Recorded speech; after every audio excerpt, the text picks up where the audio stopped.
আমার কাছে এখন যেই লাইটটা আপনারা দেখতে পাচ্ছেন এটাকে বাংলাদেশের জাতীয় লাইটও বলা হয়। বাংলাদেশে প্রায় 80% মানুষের কাছে এই লাইটগুলো দেখতে পাওয়া যায়, যা অত্যন্ত দুর্বল হয়। কিছুদিন পরে এতে বিভিন্ন রকম সমস্যা দেখা দেয়। এটারও হয়েছে সেম অবস্থা। তো চলুন আপনাদের সামনে এটাকে ঠিক করে দেখাই। তো চলুন প্রথমে আমরা লাইটের ব্যাটারিগুলো খুলে নিই।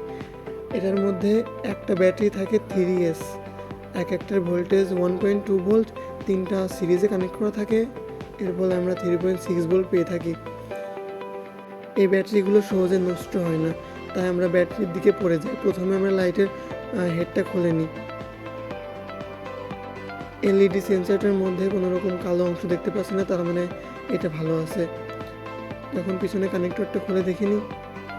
কানেক্টরটা দেখে মনে হচ্ছে এটার পিছনে অনেকটা কার্বন জমে আছে।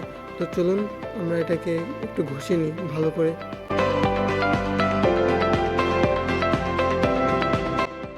ঘষে নেওয়া শেষ। এখন আমরা লাইটের কানেক্টরের দিকে যাই। এটার উপর অনেকটা কার্বন জমে আছে মনে হচ্ছে।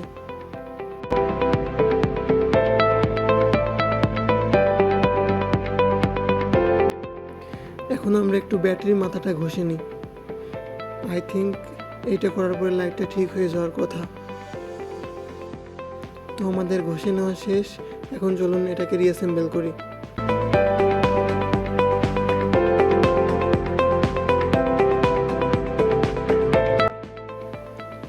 তো আলহামদুলিল্লাহ আপনারা দেখতে পাচ্ছেন লাইটটা এখন প্রপারভাবে কাজ করছে।